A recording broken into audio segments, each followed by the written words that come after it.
Hello everyone, welcome to easy way channel पे आप सभी का स्वागत है। इस वीडियो में हम लोग बात करने वाले हैं एसएससी सीजीएल। ठीक है, एसएससी सीजीएल में जितने भी पोस्ट आते हैं, ठीक है, उनके बारे में बात करेंगे और वो पोस्ट कौन कौन से डिपार्टमेंट में यानी किस किस मिनिस्ट्री के अंदर वो पोस्ट आती है, और जो पोस्ट आती है उसकी जॉब प्रोफाइल क्या होती है, ठीक है, पोस्टिंग कहाँ कहाँ होगी, प्रमोशन कैसा होगा, ठीक है, कितने साल के बाद प्रमोशन होगी, और इन हैंड सैलरी क्या होगी। ये चारों पॉइंट हम हर एक जॉब के बारे में बात करेंगे, हर एक पोस्ट के बारे में बात करेंगे जो कि एसएससी सीजीएल के द्वारा फिलअप किया जाता है। ठीक है, तो एसएससी सीजीएल में जो सबसे पहली पोस्ट आती है उसको हम लोग कहते हैं असिस्टेंट ऑडिट ऑफिसर। ठीक है, ये गेजेट ऑफिसर का पोस्ट है। ठीक है, इसको हम लोग कहते हैं असिस्टेंट ऑडिट ऑफिसर। एक बात इसमें बता देते हैं कि जैसे कि एसएससी में इस पोस्ट के लिए 200 नंबर का पेपर एक्स्ट्रा होता है, अलग से होता है। ठीक है, ये जो किस मिनिस्ट्री के अंदर आती है, तो ये आती है Indian audit and accountant department के अंदर आती है ये पोस्ट। ठीक है, इसकी जॉब प्रोफाइल की बात करें तो इसका जॉब प्रोफाइल 2 पार्ट में किया गया है। पहला, इसमें आपको ये ऐसी जॉब है जिसमें आपको डिसीजन मेकिंग पावर होता है, यानी कि खुद आप डिसीजन ले सकते हैं। किसी भी काम करने के लिए आप खुद डिसाइड कर सकते हैं कि क्या कर सकते हैं क्या नहीं। ठीक है, और उसके बाद किस प्रकार का काम होता है, ऑडिट टाइप के काम होते हैं, जैसे कि सेंट्रल गवर्नमेंट का ऑडिट होता है, स्टेट गवर्नमेंट का और पीएसयू का ऑडिट करना होता है। ठीक है, और गेजेट ऑफिसर की पोस्ट होती है। अब हम लोग बात कर लेते हैं कि इसकी पोस्टिंग कहाँ होती है। तो इसकी पोस्टिंग ऑल ओवर इंडिया हो सकती है, आपकी इंडिया में कहीं, पूरे इंडिया में, पूरे भारत में कहीं भी आपकी पोस्टिंग हो सकती है असिस्टेंट ऑडिट ऑफिसर की। अब इसकी प्रमोशन और इन हैंड सैलरी की बात करें तो इसकी प्रमोशन, जो पहली प्रमोशन आपको होगी वो आपकी ऑडिट ऑफिसर की तरह होगी, जो कि आपको ज्वाइनिंग से 8 से 10 साल लग जाएंगे आपको पहली प्रमोशन लेने में। ठीक है, जिसका नाम है ऑडिट ऑफिसर। उसके बाद आपको फिर लगेंगे 3 साल सीनियर ऑडिट ऑफिसर बनने में। उसके बाद फिर जो अगला प्रमोशन आपकी होगी वो आपकी होगी डिप्टी ऑडिट जनरल की होगी। इसमें आपको 5 से 6 साल लग जाएंगे डिप्टी ऑडिट जनरल की पोस्ट पे आने के लिए, और ऑडिट से सीनियर ऑडिट ऑफिसर आने के लिए आपको 3 साल लग जाएंगे। ठीक है, तो ये इसका प्रमोशन लेवल रहा। अब हम लोग बात कर लेते हैं सैलरी, इन हैंड सैलरी। तो एसएससी सीजीएल के जितने भी एग्जाम, जितने भी पोस्ट होते हैं उस सभी पोस्ट में सबसे ज़्यादा सैलरी इसी पोस्ट की होती है, असिस्टेंट ऑडिट ऑफिसर की। ठीक है, जिसका 64,000 per month in hand salary आपके बता दें 64,000 पर मंथ होती है। ठीक है, दूसरा जो पोस्ट है वो उसका नाम है असिस्टेंट सेक्शन ऑफिसर। ठीक है, ये आपके किस डिपार्टमेंट के अंदर आती है, तो ये सेंटर सेक्रेटरी सर्विस के अंदर आती है। ठीक है, इसकी जॉब प्रोफाइल की बात करें और लोकेशन पोस्टिंग की, तो इसकी जॉब प्रोफाइल क्लरिकल लेवल की होता है, यानी कि क्लर्क लेवल की होती है, और फाइल वर्क होता है। ठीक है, पोस्टिंग इसका मेनली दिल्ली में होती है, क्योंकि जितने भी सेक्रेटरीट है उसका ऑफिस दिल्ली में ही है। प्रमोशन की बात करें तो प्रमोशन इसके आपको पहला प्रमोशन आपको मिलेगी सेक्शन ऑफिसर के रूप में, जो कि ज्वाइनिंग के 5 ईयर्स बाद मिलेगी। उसके बाद आपको सीनियर सेक्शन ऑफिसर 4 साल के बाद मिलेगी। उसके बाद सीनियर सेक्शन ऑफिसर से आपको अंडर सेक्रेटरी में जाने के लिए आप तीसरी प्रमोशन आपको 5 साल की बाद होगी। ठीक है, तो ये इसकी प्रमोशन रही। अब इसकी हम सैलरी और फिर आगे की जो पोस्ट होती है उसके बारे में हम लोग देखते हैं। ठीक है, तो इसकी इन हैंड सैलरी आपको कुछ इस प्रकार है। इसकी इन हैंड सैलरी अगर की बात करें तो इसकी in hand salary 53,000 per month है। ठीक है, इन हैंड सैलरी। तीसरा जो पोस्ट है वो है इंस्पेक्टर एग्जामिनर एज सीबीएसई। ठीक है, इंस्पेक्टर एग्जामिनर एट सीबीएसई। ये किस डिपार्टमेंट के अंदर आता है, तो ये आता है central board of excise and custom, इस डिपार्टमेंट के अंदर आता है। ठीक है, इसकी जॉब प्रोफाइल करें तो ये मेनली ऑफिस वर्क, इसमें 2 प्रकार की होती है। एक आपकी होती है ऑफिस वर्क, एक होती है फील्ड वर्क। ठीक है, तो ऑफिस वर्क में अगर जो आपको ऑफिस में ही काम करना है, फील्ड वर्क में आपको मेनली कोची कोस्टल एरिया आपको पोस्टिंग मिल सकती है। पोस्टिंग इसमें ऑल ओवर इंडिया होती है। प्रमोशन की बात करें तो पहला प्रमोशन आपको होगी एवराइजर में, जो कि ज्वाइनिंग के 5 साल बाद होगी। फिर सेकेंड प्रमोशन आपको होगा असिस्टेंट कमिश्नर की, जो कि 7 ईयर बाद होगी आपकी, 7 से 8 ईयर। और उसका असिस्टेंट कमिश्नर से फिर अगला प्रमोशन आपको होगी डिप्टी कमिश्नर, जो कि 8 साल की बाद होगी, 8 साल के बाद आपकी होगी। ठीक है, इन हैंड सैलरी इसकी अगर जो बात करें तो इसकी in hand salary 52,000 per month है। ठीक है, 52,000 पर मंथ। अगला जो पोस्ट है जिसका नाम है 4th नंबर पे पोस्ट है वो इंस्पेक्टर ऑफ इनकम टैक्स। बहुत इंपॉर्टेंट है, बहुत लोकप्रिय ये पोस्ट है, बहुत 90% कैंडिडेट का फर्स्ट प्रायोरिटी ये रहता है।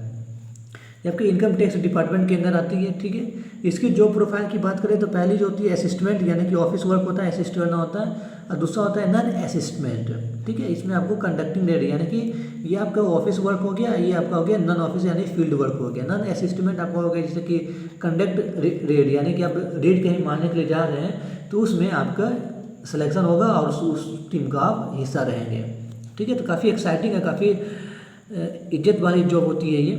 प्रमोशन की बात करें तो पहली प्रमोशन आपको होगी ITO यानी इनकम टैक्स ऑफिसर के रूप में, ठीक है, जो कि ज्वाइनिंग के 6 साल के बाद आपकी होगी। दूसरी प्रमोशन होगी आपकी इनकम टैक्स ऑफिसर से लेके असिस्टेंट कमिश्नर, जो कि 10 साल लग जाएंगे आपकी इस पोस्ट पे आने के लिए। उसके बाद फिर असिस्टेंट कमिश्नर से लेके डिप्टी कमिश्नर तक आने में आपको 7 साल लग जाएंगे, ठीक है। तो ये इसका प्रमोशन रहा। इनकम टैक्स ऑफिसर का अगर जो हम सैलरी की बात करें तो इन हैंड सैलरी इनकी भी 52,000 पर मंथ होती है, बन जाती है, ठीक है। आगे की पोस्ट की बात करते हैं जो कि 5th नंबर पे आती है।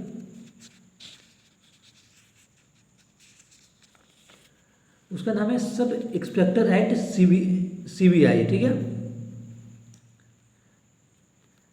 इसकी जॉब प्रोफाइल की बात करें तो ये आपका जॉब प्रोफाइल इसमें होती है एंटी करप्शन क्राइम ब्रांच में होगी या साइबर सेल में होगी, ठीक है। पोस्टिंग की बात करें तो इसकी भी पोस्टिंग आपको ऑल ओवर इंडिया होगी, ठीक है। प्रमोशन की बात करें तो सब इंस्पेक्टर से आपको इंस्पेक्टर बनने में आपको 6 साल लग जाएंगे, पहली प्रमोशन ज्वाइनिंग के बाद 6 साल लग जाएंगे। दूसरी प्रमोशन होगी उस पर DSP की होगी जिसमें आपको 10 साल लग जाएंगे लगभग। DSP के बाद अगली प्रमोशन होगी वो SSP की होगी जिसमें भी आपकी 10 साल लगभग लग जाएंगे। इसकी अगर ये सब इंस्पेक्टर एट CBI की बात करें इन हैंड सैलरी तो इसकी 44,000 per month in hand salary बन जाती है। 6th नंबर पे जो पोस्ट आती है उसका नाम है सेंट्रल एक्साइज इंस्पेक्टर, ठीक है। काफ़ी अच्छी जॉब होती है। इसकी जॉब प्रोफाइल की बात करें तो इसमें टैक्स असेसमेंट, सर्विस टैक्स और सेंट्रल एक्साइज टैक्स के बारे में काम होता है। मेनली क्लर्की लेबर मतलब कि ऑफिस वर्किंग ये होती है। पोस्टिंग की बात करें तो इसकी भी पोस्टिंग ऑल ओवर इंडिया हो सकती है आपकी, ठीक है। प्रमोशन की बात करें तो पहली प्रमोशन आपकी ज्वाइनिंग के बाद जो प्रमोशन होगी उस सुपरिटेंडेंट की पद पे होगी जो कि आपके 9 साल लग जाएंगे प्रमोशन होने में। उसके बाद जो अगला प्रमोशन होगा वो असिस्टेंट कमिश्नर के पद पे होगी जिसके लिए आपको लगभग 8 साल लग जाएंगे। इनकी अगर जो इन हैंड सैलरी की बात करें तो इनकी in hand salary 51,000 per month होती है, ठीक है, 51,000 पर मंथ। अगला जो पोस्ट है जो 7 नंबर पर हुआ था असिस्टेंट इन रेलवे में असिस्टेंट होना। काफ़ी सारा कैंडिडेट का रेलवे में जॉब करना बहुत चॉइस होता है, बहुत पसंद होता है, तो उसके लिए ये है। इनकी job profile mainly office work ही होता है, जैसे कि डॉक्यूमेंट को सबमिट करना, डॉक्यूमेंट को फाइल करना, ये सब ऑफिस वर्क ही इनका मेनली काम होता है। अब पोस्टिंग इनकी पोस्टिंग में एक बात आपको कहना चाहेंगे, जैसे देखिए रेलवे में टोटल अभी 18 जोन है, ठीक है। तो पोस्टिंग से पहले आपका प्रेफरेंस मांगा जाएगा कि किस जोन में आप काम करना चाहेंगे। जैसे कि इस ईयर में हो गया ईस्टर्न सेंट्रल रेलवे में आ गया, या जो भी आपका जोन आप सेलेक्ट करेंगे उसी जोन में आपका लगभग सारी उम्र पोस्टिंग रहेगी, ठीक है। क्योंकि रेलवे में एक जोन से दूसरे जोन में ट्रांसफर लेना बहुत मुश्किल हो जाती है।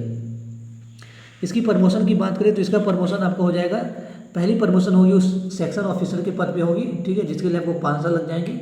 उसके बाद जो दूसरी प्रमोशन होगी उस सीनियर सेक्शन ऑफिसर होगी जिसके लिए आपको 8 साल लग जाएंगे लगभग। और इसमें काफ़ी सारे चीप मतलब ये सस्ते क्वार्टर मिल जाते हैं रेलवे में, और आपको फ्री पास और AC का फ्री पास आपको मिल जाएंगे इधर उधर जहाँ भी आपको अगर जाना है या घूमने का शौकीन है तो, ठीक है। अगला जो पोस्ट है उसके बारे में हम लोग बात करते हैं, जूनियर स्टैटिस्टिकल ऑफिसर की पोस्ट है, ठीक है। इसमें क्या होता है, जो जितने भी मिनिस्ट्री ऑफ स्टैटिस्टिकल जो होते हैं, सर्वे जो कराते हैं गवर्नमेंट भारत सरकार, उसके अंतर्गत ये जॉब होती है। ये जॉब काफ़ी एक्साइटिंग और काफ़ी अच्छी जॉब होती है, रिस्पॉन्सिबल जॉब होता है, क्योंकि जितने भी भारत में सर्वे होता है वो सारा सर्वे में इसी डिपार्टमेंट करती है, ठीक है। तो इनका जॉब प्रोफाइल करेलकर 2 पार्ट में होता है, एक तो करेलकर होता है यानी एक ऑफिस वर्क होता है, दूसरा फील्ड वर्क होता है जिसमें आप जाकर सर्वे करते हैं, ठीक है। इसमें अदर अलाउंसेस भी आपको मिलती है। इसमें पोस्टिंग फिर हुई ऑल ओवर इंडिया हो सकती है, पूरे भारत में कहीं भी पोस्टिंग हो सकती है। इसकी प्रमोशन की बात करें तो इसकी पहली प्रमोशन आपको होगी ज्वाइनिंग के बाद होगा सीनियर स्टैटिस्टिकल ऑफिसर, जो कि ज्वाइनिंग के 5 साल बाद होगी आपकी पोस्टिंग। दूसरी पोस्टिंग होगी असिस्टेंट डायरेक्टर की पद पर होगी, जो जिसमें आपको 8 साल लग जाएंगे लगभग। तीसरी पोस्टिंग आपको होगी डिप्टी कमिश्नर, जिसमें आपका लगभग 9 साल लग जाएंगे, ठीक है। डिप्टी जनरल डायरेक्टर इस पोस्ट पे जाने के लिए। इसकी इन हैंड सैलरी की बात करें तो इसकी in hand salary 43,000 per month होती है। अगला जो पोस्ट है वो है डिविजनल अकाउंटेंट एट, जिसको डीए कहते हैं, ठीक है, डिविजनल अकाउंटेंट जिसको हम लोग डीए कहते हैं शॉर्ट में।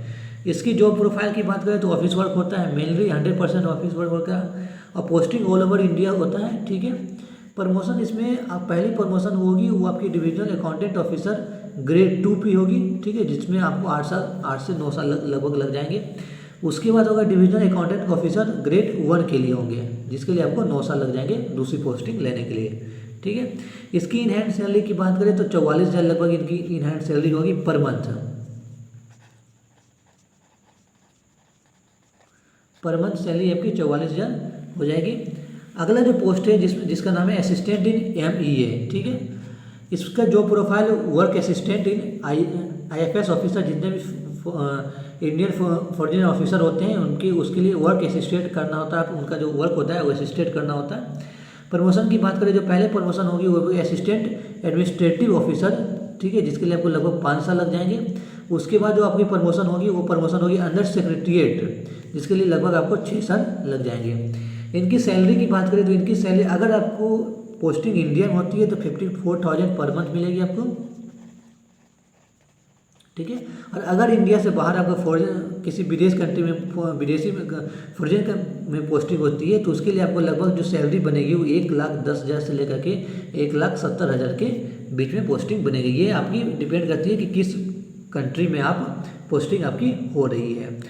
तो ये सारा SSC CGL में जो पोस्ट आते हैं, SSC CGL में फॉर्म भरने से पहले आपकी जितने भी पोस्ट आती है उस सारे के पोस्ट के डिटेल आपको बताएं और उस पोस्ट का जो प्रोफाइल क्या होता है, प्रमोशन कैसा, पोस्टिंग कहाँ पे होती है, सैलरी क्या मिलती है, ऑफिस काम कैसा होता है, सारा कुछ इस वीडियो में आपको हम बताएं।